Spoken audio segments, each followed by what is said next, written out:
3 to 5 நுரையீரல் வேலை செய்யும், 5 to 7 பெருங்குடல் வேலை செய்யும். சரிதானே? அப்ப இப்ப அந்த 7 to 9 நம்மளுடைய இரைப்பை வேலை செய்யும் காலையில். அப்ப அந்த 7 to 9 நீங்க என்ன பண்ணணும்? சாப்பிடணும். காலையில 7 to 9 தான் நீங்க சாப்பிடறதுக்கான டைம். 8 மணிக்கு சாப்பிட்டா பர்ஃபெக்ட். புரியுதுங்களா? இந்த நேரத்துல தான் கண்டிப்பா சாப்பிடணும். 9 மணிக்கு மேல சாப்பிடக்கூடாது. 9 மணிக்கு மேல நீங்க சாப்பிடுற உணவு உங்க உடம்புல விஷமா மாறும். ஏன்னா அந்த 9 மணிக்கு மேல வேற ஒரு உறுப்பு வேலை செய்யறதுக்கு ஆரம்பிச்சு.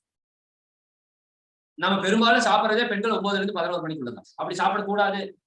இன்னைக்கு முடிவு பண்ணிருங்க. சரி சார், காலையில 7 to 9 சாப்பிடுறோம். மதியானம் 11 to 1 அதான் கரெக்ட் டைம். இரவு உணவு 7 to 9. இரவு உணவும் 7 to 9. 7 மணிக்கு சாப்பிடுறது மிக மிக சிறப்பு. அதிகபட்சம் 9 மணிக்குள்ள சாப்பிடணும். இது உணவுக்கான முறைக்கான டைம்.